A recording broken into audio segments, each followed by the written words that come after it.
Primera parte. Capítulo 10. El agujero tenía 3 metros de profundidad y era lo suficientemente ancho como para poder estar sentado con las piernas estiradas. A veces se acercaban por las tardes, provistos de linternas, para echarle una mirada a través de la reja de bambú. No bien comenzaba a amanecer, retiraban la reja y lo izaban fuera del agujero, para que realizara sus tareas domésticas. Era el mismo campamento en el que le habían torturado, en plena selva. Las mismas chozas con techos de paja y las mismas montañas cubiertas de vegetación. Por una razón que al principio no acababa de entender, le curaron las heridas mientras estaba inconsciente. Los tajos en el pecho, donde el oficial le había pinchado repetidas veces con su fino cuchillo, deslizando la hoja hacia un costado, raspando las costillas. Los desgarrones de la espalda producidos por los latigazos que le había dado el oficial cuando se colocó detrás de él, azotándole, súbitamente. Azotándole. Tenía la pierna bastante infectada, pero cuando abrieron fuego contra su grupo y le capturaron, no le lastimaron ningún hueso, solamente los músculos del muslo y al poco tiempo pudo caminar renqueando. Habían dejado de hacerle preguntas y de amenazarle, y ni siquiera se molestaban en hablarle. Se valían de gestos para decirle qué era lo que debía hacer: tirar aguas residuales, cavar letrinas, encender el fuego para cocinar. Supuso que el silencio era un castigo por simular que no comprendía el idioma de ellos. Pero durante las noches, mientras estaba en su agujero, oía parte de sus conversaciones y tuvo la satisfacción de enterarse de que ni siquiera mientras estaba inconsciente les había dicho lo que querían saber. El resto de su grupo debió haber proseguido hasta cumplir con su objetivo después de que lo capturaron a él, pues oyó hablar de fábricas que habían volado y que este campamento era uno de los tantos que había en las montañas, al acecho de nuevos guerrilleros norteamericanos. Al poco tiempo le recargaron de tareas, obligándole a hacer trabajos más pesados, alimentándole menos, haciéndole trabajar durante más tiempo y acortando sus horas de sueño. Finalmente comprendió el motivo. Había transcurrido ya demasiado tiempo como para que pudiera saber dónde estaba su pelotón. Y como no podía darles más información, le curaron las heridas para poder divertirse con él durante un tiempo y averiguar cuánto trabajo era capaz de aguantar antes de reventar. Bueno, tendrían que armarse de paciencia entonces. No podían hacerle muchas otras cosas que no le hubieran hecho hacer sus instructores. La escuela para los servicios especiales, las 5 millas que le hacían correr antes del desayuno y las 10 millas que debía correr después del desayuno, devolviendo. La comida mientras corría, pero cuidándose muy bien de no salirse de la fila, porque quien rompiera filas para vomitar debía correr otras 10 millas como castigo. Trepar a unas torres altísimas, gritar su número de enrolamiento al instructor de saltos. Saltar con las piernas juntas, los pies apretados y los codos pegados al cuerpo, gritando. 1000, 2000, 3000, 4000, mientras caía, y el estómago que se le subía hasta la garganta, hasta que las correas le sujetaban justo antes de tocar la tierra. 30 saltos por cualquier fallo, más un salto extra gritando. Para el aerotransportado. Y otros 30 saltos si el grito no era lo suficientemente fuerte, más otro gritando. Para el aerotransportado. En el salón de esparcimiento, en los baños, los oficiales les esperaban en cualquier lugar, gritando repentinamente. Saltar. Y entonces debía adoptar inmediatamente la postura para saltar, gritando. 1000, 2000, 3000, 4000, parándose en posición de firmes hasta que le autorizaran a irse y exclamando entonces. Listo, señor. Y luego, mientras corría, gritando. Aerotransportado. Aerotransportado. Aerotransportado. Saltos diurnos en medio de un bosque. Saltos nocturnos en pantanos, teniendo que vivir allí durante una semana, con un cuchillo como todo equipo. Lecciones sobre armas, explosivos, vigilancia, interrogatorios, combates cuerpo a cuerpo. Él y otros aspirantes armados con un cuchillo en medio de un campo con ganado. Tripas y estómagos desparramados por todas partes, los animales todavía con vida y aullando. Reses muertas y vaciadas y la orden de meterse adentro y envolverse en el esqueleto todavía sanguinolento. Esa era la finalidad que perseguía un boina verde. Poder aguantar cualquier cosa. Pero se debilitaba a medida que transcurrían los días encerrado en ese campamento en medio de la selva, y finalmente tuvo miedo de que su cuerpo no le respondiera más. Cada vez más trabajo, trabajo más pesado, menos comida y menos descanso. Comenzó a ver turbio. Andaba a tropezones, quejándose y hablando solo. Después de haberle tenido 3 días sin comer, le arrojaron una culebra al agujero, y se quedaron espiándole mientras él atrapaba el animal que se retorcía en medio de los desechos, le quebraba el cuello y se lo comía crudo. Pero fue poco lo que pudo digerir. Al cabo de un tiempo, unos pocos minutos o unos pocos días eran lo mismo, se le ocurrió pensar si sería o no venenosa. Lo único que le mantuvo vivo durante los próximos días, o semanas, no podía precisar exactamente, fue el episodio de la culebra, las sabandijas que pululaban en el agujero y los restos de basura que arrojaban allí dentro ocasionalmente.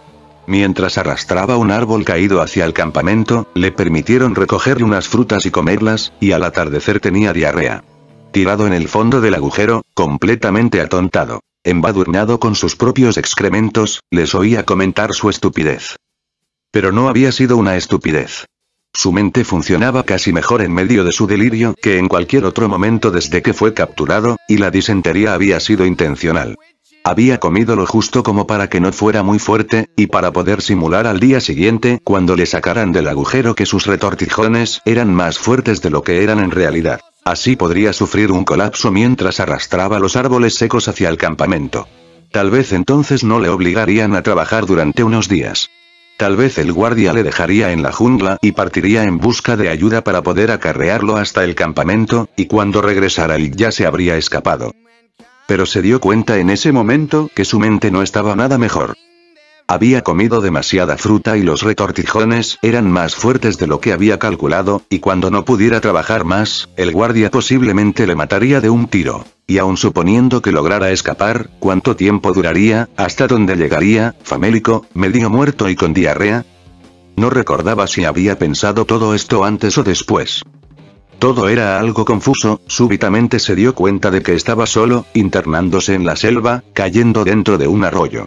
Inmediatamente después, subía arrastrándose por una pendiente cubierta de helechos, se ponía de pie al llegar a la cima, caía nuevamente sobre el pasto de un llano, se ponía otra vez de pie luchando por cruzar la planicie, trepaba arrastrándose por una nueva pendiente, alcanzaba la cumbre, pero no podía ya ponerse de pie y continuaba arrastrándose. Las tribus de las montañas, pensaba. Tengo que llegar a una tribu, era lo único en lo que podía pensar. Alguien estaba dándole de beber. Estaba seguro de que los soldados le habían encontrado y forcejeó para soltarse, pero alguien le sujetaba, obligándole a beber. No eran soldados, no era posible. Le dejaron ir, tambaleándose en medio de la selva. Otras veces pensaba que estaba otra vez en el agujero y que soñaba que estaba libre. De vez en cuando pensaba que todavía no había terminado de caer del avión junto con sus compañeros, que su paracaídas no se había abierto, y que se acercaba peligrosamente a las montañas. Se despertó tumbado bajo unos arbustos, descubrió que estaba corriendo, se encontró tendido sobre una roca. Cuando el sol comenzó a ponerse, consiguió orientarse gracias a él y tomó rumbo al sur. Pero de repente tuvo miedo de haber confundido las horas, pensó que quizás había estado inconsciente durante la noche y que había confundido el crepúsculo con el amanecer y que se dirigía hacia el norte en vez de hacia el sur. Se quedó mirando el sol durante un rato y se tranquilizó al ver que el astro continuaba su descenso. Se hizo entonces de noche, y cuando no pudo ver más, se desplomó. Volvió en sí a la mañana, y se encontró cubierto con ramas en lo alto de un árbol. No podía recordar cómo ni cuándo había llegado hasta allí arriba, pero no hubiera estado ahora con vida si no lo hubiera hecho. Un hombre solo, sin conocimiento, no lograría sobrevivir jamás a los ataques de los animales nocturnos que merodeaban por la jungla. Se quedó en el árbol todo el día, rompiendo ramitas aquí y allá para ocultarse mejor, durmiendo a ratos, comiendo lentamente la carne ahumada y las tortas de arroz que descubrió con gran sorpresa dentro de una bolsita atada a su cuello hecha con trozos de su propia ropa. Los que le habían obligado a beber debían haber sido algunos campesinos, y la comida debía ser de ellos. Guardó un resto para la noche, cuando se decidió a bajar del árbol, y guiándose nuevamente por el sol poniente, se dirigió rumbo al sur. ¿Pero por qué le habían ayudado? Sería el aspecto que presentaba lo que les impulsó a darle una nueva oportunidad. A partir de entonces huyó solamente durante la noche, valiéndose de las estrellas como brújulas, comiendo raíces, corteza de los árboles, berros de los arroyos. A menudo oía soldados que se movían cerca de él en la oscuridad, se agazapaba entonces quedándose inmóvil, oculto por la maleza, hasta que los sonidos se desvanecían.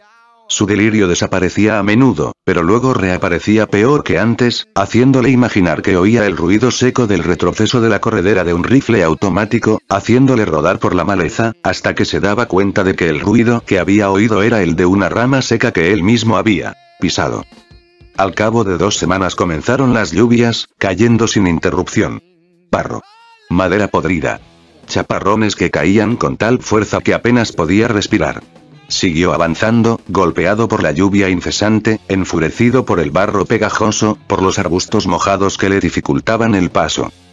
No podía saber ya hacia dónde quedaba el sur. Cuando las nubes dejaban un claro en el cielo por las noches, se guiaba por una estrella, pero luego las nubes volvían a cerrarse y tenía que avanzar a ciegas, y cuando por fin se volvían a abrir, se daba cuenta de que había perdido el rumbo. Una mañana descubrió que había caminado haciendo círculos y después de eso resolvió avanzar solamente durante el día.